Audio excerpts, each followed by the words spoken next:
अरे राजू, तू अब तक सो रहा है? देख, सुबह हो चुकी है। अगर हम आज भी लेट हो गए तो सारा कूड़ा बिन जाएगा और हमारे हाथ कुछ नहीं आएगा। दीदी, मुझे नहीं जाना कबाड़ बिनने। जब से माँ पापा गए हैं तब से हम कूड़ा बीन कर ही अपना गुजारा कर रहे हैं, जबकि तुमने कहा था कि तुम काम करोगी। राजू, तुझे क्या लगता है तेरी दीदी काम नहीं करना चाहती? तू जानता है ना, मैं हमेशा काम की तलाश करती हूँ, पर हमारी ऐसी गंदी हालत देखकर मुझे कोई काम पर नहीं रखता।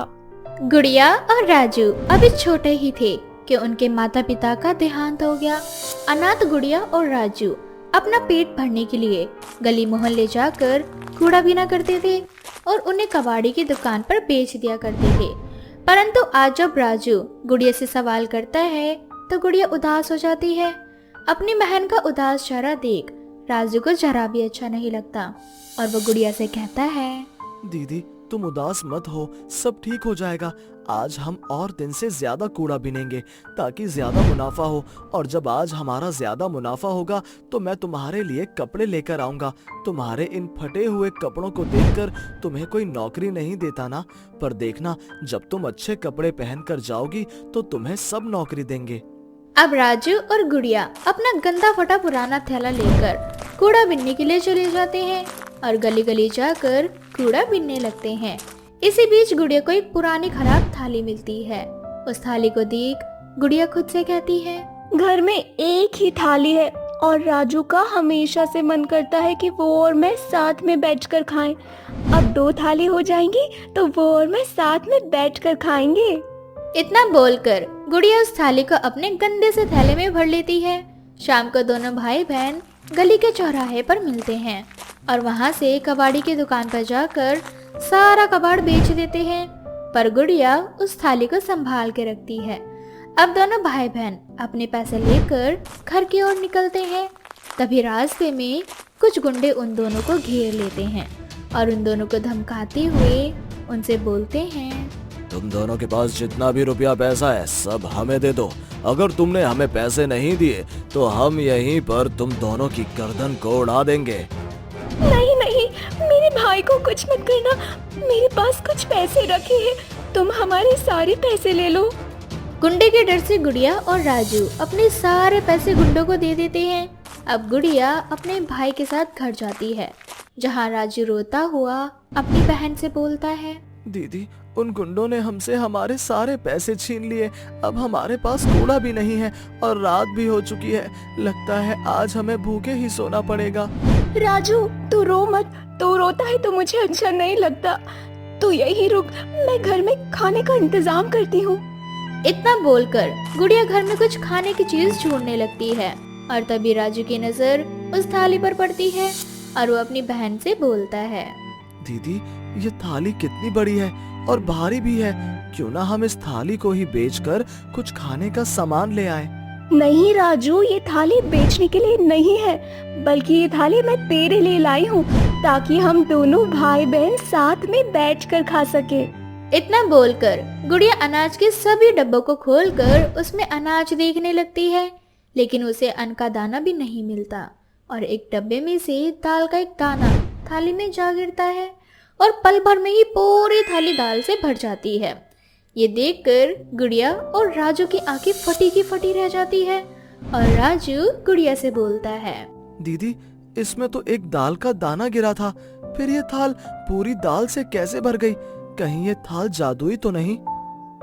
पता नहीं राजू, पर ये थाल तो मुझे कूड़े में से मिली थी।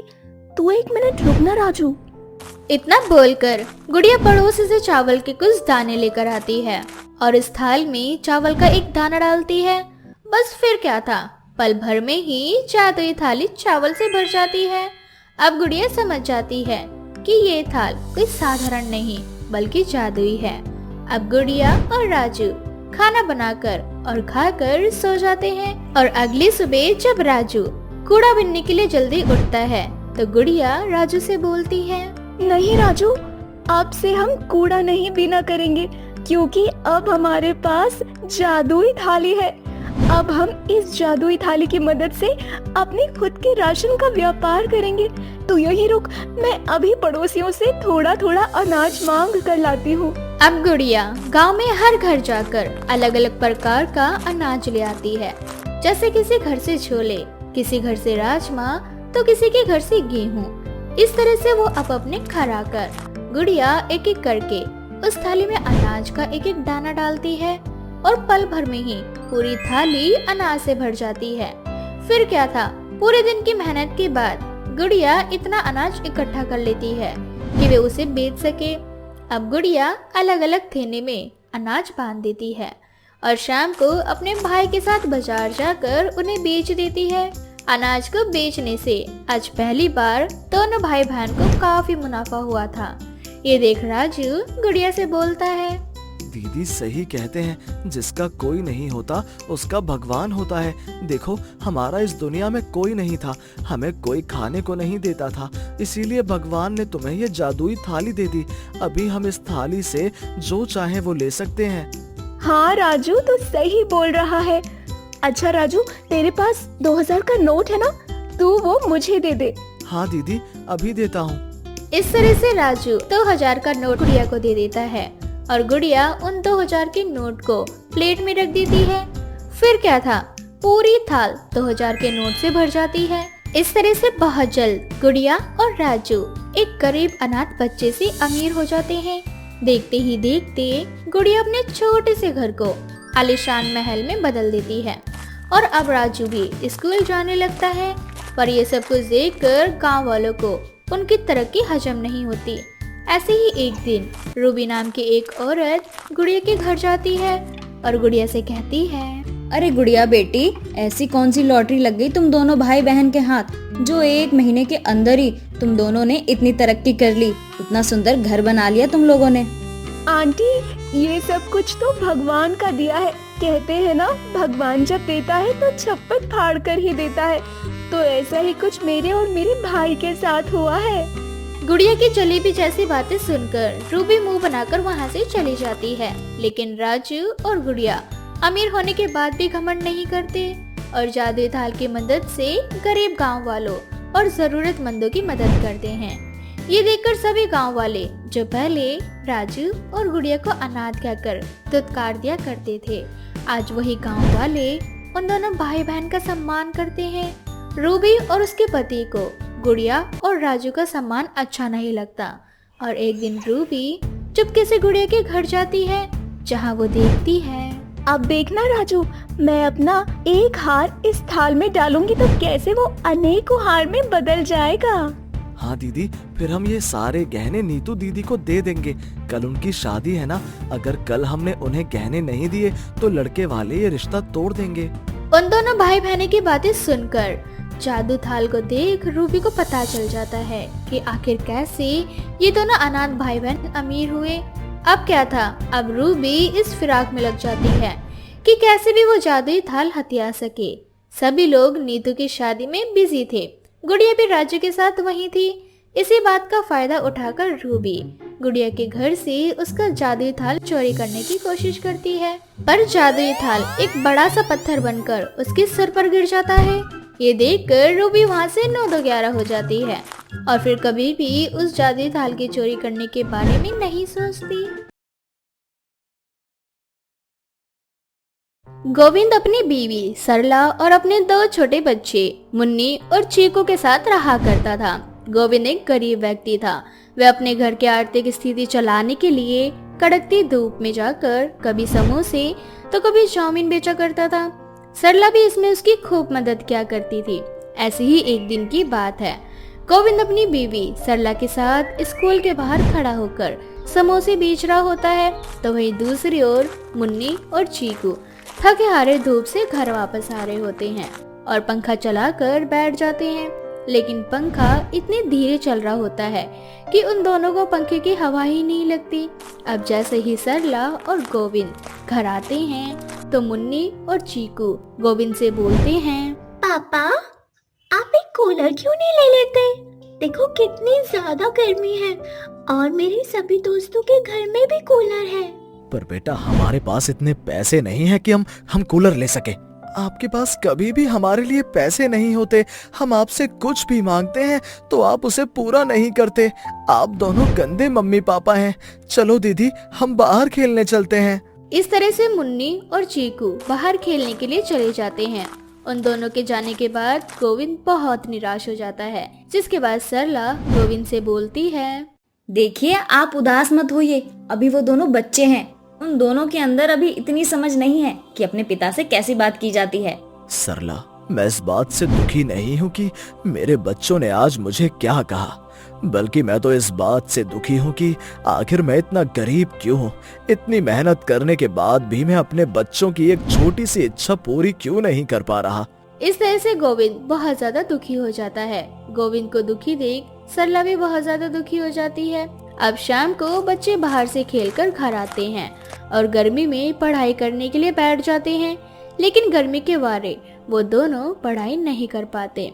अब सब रात में खाना खाकर सोने के लिए जाते हैं, लेकिन घर में इतनी ज्यादा गर्मी होती है कि गर्मी के मारे बच्चे सही से सो नहीं पाते। ये देखकर गोविंद अगले ही दिन पुराना कूलर खरीदने की ठान लेता है और सरला से बोलता है, सरला, आज हमें दोगुनी मेहनत करनी होगी ताकि आज हम अपने बच्चों के लिए एक पुराना छोटा सा कूलर खरीद सकें। मैं आपके साथ हूँ मुन्नी के पापा।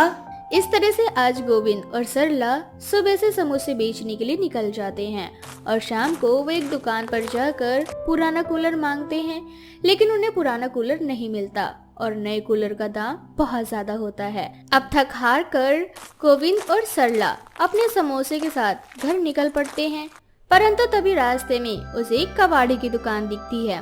उस कबाड़ी की दुकान के बाहर एक छोटा सा कूलर रखा होता है।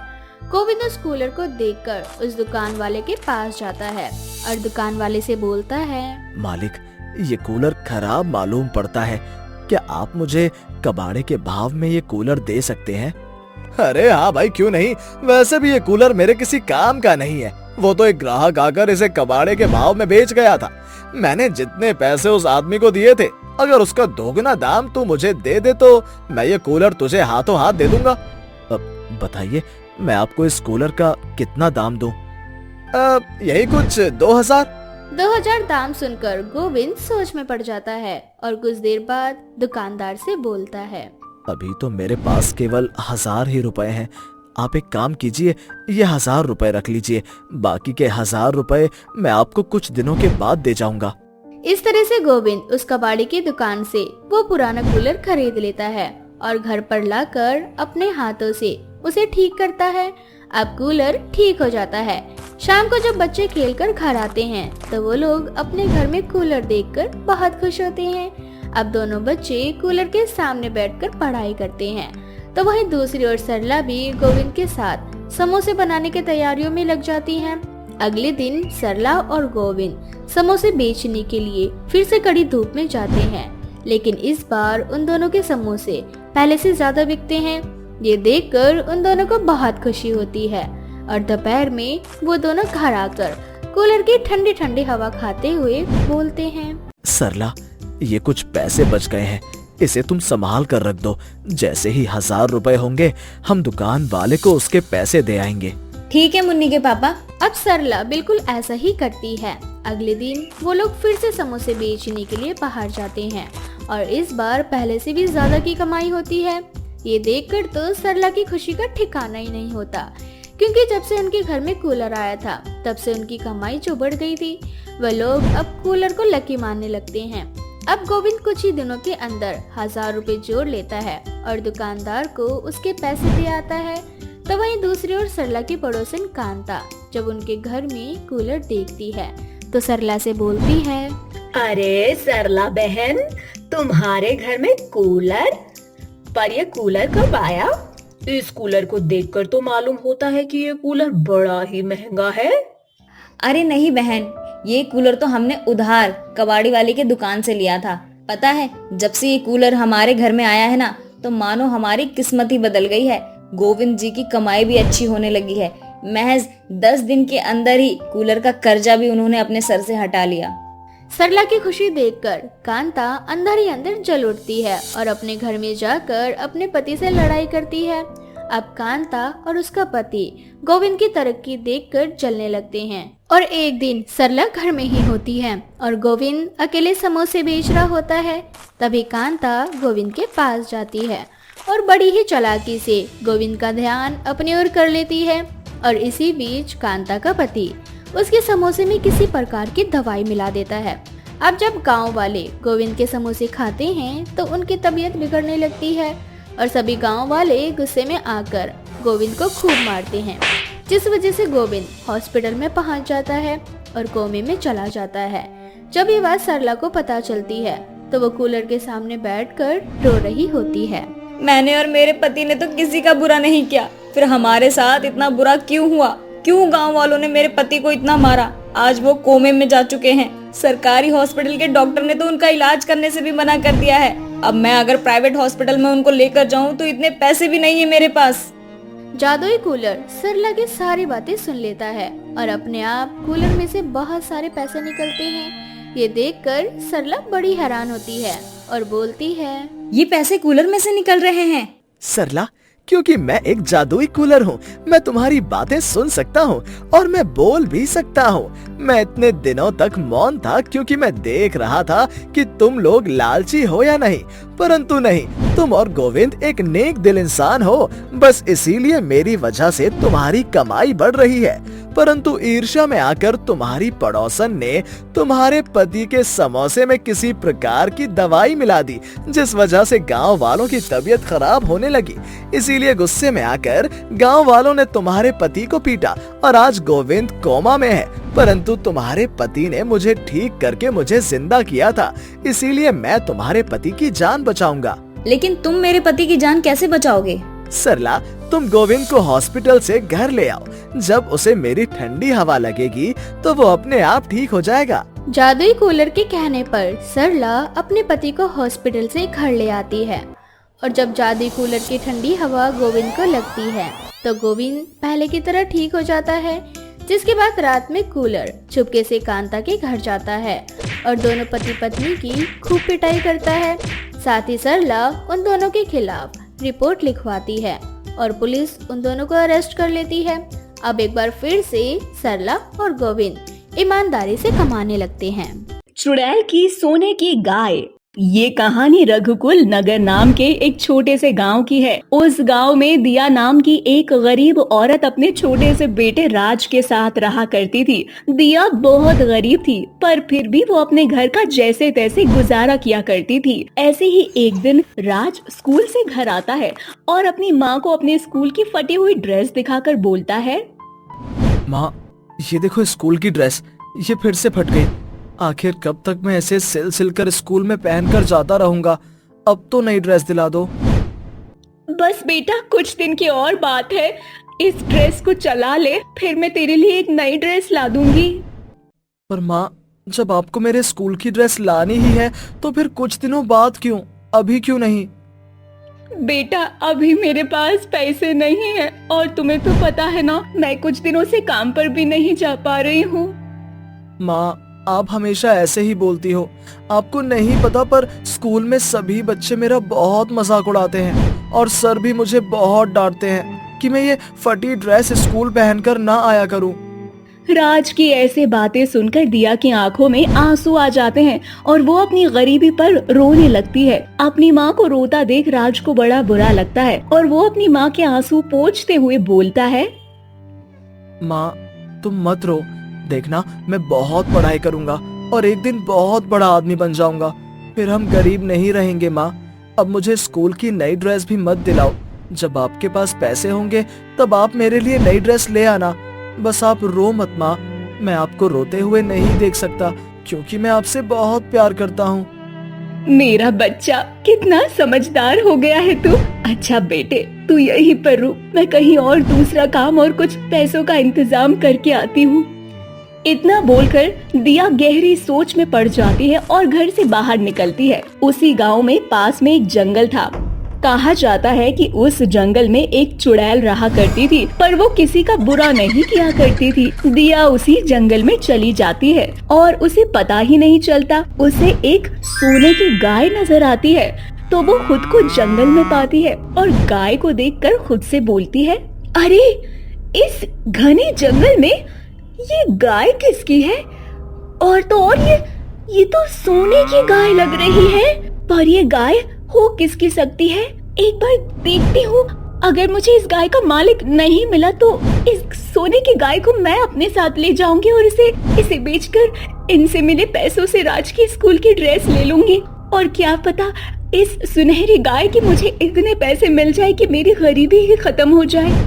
इतना सोचकर दिया सोने की गाय को अपने साथ घर ले आती है। अपने घर पर सोने की गाय देखकर राज बहुत खुश होता है और अपनी माँ से बोलता है, माँ, ये गाय कितनी सुंदर है। क्या ये गाय सोने की है? हाँ बेटा, ये सोने की गाय है, सोने की। तो फिर माँ, अब ये गाय हमारे साथ रहेगी? नहीं बेटा, हम इस गाय को अपने पास नहीं रख सकते। किसी ने हमारे पास सोने की गाय देख ली तो हम पर मुसीबत आ जाएगी। इसीलिए मैं सोने की गाय को सेठ के पास जाकर बेच दूंगी। उससे हमें बहुत सारा पैसा मिलेगा और मैं उन पैसों से तुम्हारी स्कूल की ड्रेस ला दूंगी, तुम्हारी किताबें और तुम्हें खूब पढ़ाऊंगी लिखाऊंगी। माँ, इस गाय को मत बेचो।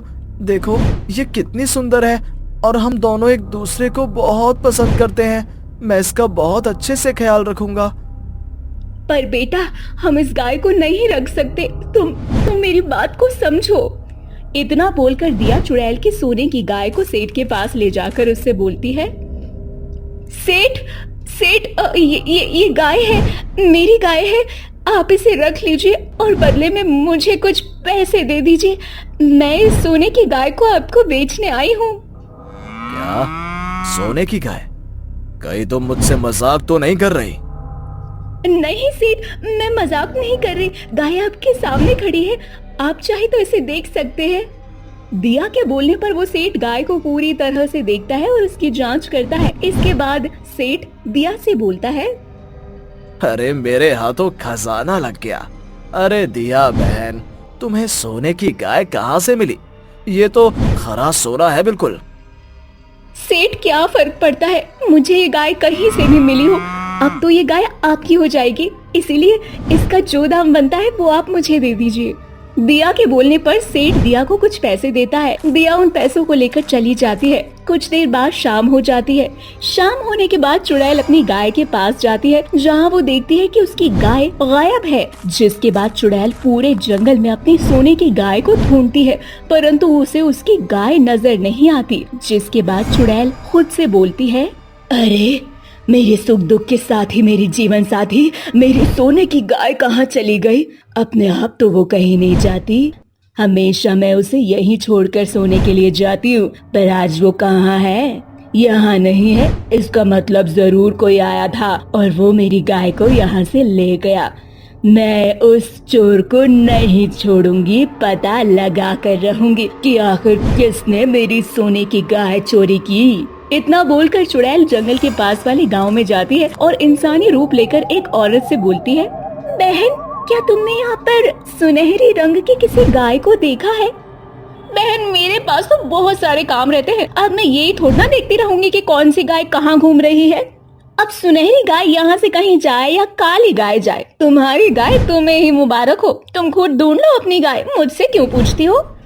उस औरत की बात सुनकर चुड़ैल को गुस्सा आ जाता है और वो अपने असली रूप में आकर उस औरत से बोलती है, शुक्र मना औरत कि मैंने अपनी सोने की गाय की कसम खा रखी है कि मैं किसी बेगुनाह मासूम इंसान को नहीं मारूंगी, वरना जिस तरह से तूने मुझसे बात की ना, मैं तुझे इसकी सजा जरूर देती। चुड़ैल उस औरत को धमकी देकर फिर से इंसानी रूप लेती है और सेठ के घर जाती है, जहाँ उसे अपनी गाय के रंभाने की आवाज सुनाई देती है। गाय की आवाज सुन चुड़ैल सेठ के घर में जाती है, जहाँ वो देखती है कि सेठ उसकी गाय को मार रहा है और जबरदस्ती चारा खिला रहा है। ये देख चुड़ैल को बहुत गुस्सा आता, वो अपना असली रूप धारण करके सेठ के सामने आकर उससे बोलती है, तो तू है वो लालची इंसान जिसने मुझसे मेरी सोने की गाय चुराई? बदतमीज इंसान, तेरे पास पहले से इतनी धन दौलत है, फिर भी तूने एक चुड़ैल की गाय को चुराया। तेरी इतनी हिम्मत, तुझे इसकी सजा जरूर मिलेगी। ये गाय मैंने नहीं चुराई, मुझे तो ये गाय दिया बहन ने बेची है। क्या? दिया बहन? कौन है ये दिया? जिसने तुझे मेरी सोने की गाय बेच डाली? मुझे उसके बारे में बता, नहीं तो मैं तेरी जान ले लूंगी। सेठ चुड़ैल को देखकर सारा सच बताता है। चुड़ैल अपनी गाय को लेकर वहाँ से दिया के घर जाती है, जहाँ राज चुड़ैल को देखकर बहुत ज्यादा डर जाता है और रोते हुए अपनी माँ को उठाता है। माँ जल्दी उठो, अपने घर में एक चुड़ैल है, वो मुझे मार डालेगी। माँ उठो। अपने बेटे की आवाज को सुनकर दिया उठ जाती है और अपने सामने वही सोने की गाय और चुड़ैल देखती है। चुड़ैल को देखकर दिया भी बहुत डर जाती है, जिसके बाद चुड़ैल उसकी गर्दन पकड़कर उससे बोलती है, तो तू है वो लालची औरत जिसने एक चुड़ैल से उसकी सोने की गाय चुराई? तुझे तेरे किए की सजा जरूर मिलेगी लालची औरत। मैं लालची औरत नहीं, एक गरीब औरत हूँ जो काम ढूंढने के लिए गई थी, पर पता नहीं मैं कब जंगल में चली गई जहाँ मुझे सोने की गाय मिली। मैंने इसके मालिक को बहुत ढूंढा पर मुझे कोई नहीं मिला, जिसके बाद मैंने इस गाय को बेचकर अपने बेटे की जिंदगी संवारने का फैसला किया। मैं कोई चोर नहीं हूँ, मैंने तुम्हारी गाय सिर्फ इसीलिए बेची ताकि मुझे कुछ पैसे मिल सके। अब दिया चुड़ैल को सारी बात बताती है और अपनी गरीबी के बारे में भी बताती है। उसकी गरीबी और हालातों को देखकर चुड़ैल को उस पर दया आ जाती है और चुड़ैल अपनी शक्तियों से वहाँ एक गाय का बछड़ा प्रकट करती है और दिया से बोलती है, दिया अब तुम्हें कभी भी गरीबी का सामना नहीं करना पड़ेगा, परंतु हाँ, मैं अपनी सोने की गाय किसी को नहीं दे सकती, इसीलिए मैं तुम्हें ये बछड़ा देकर जा रही हूँ और अपनी सोने की गाय ले जा रही हूँ।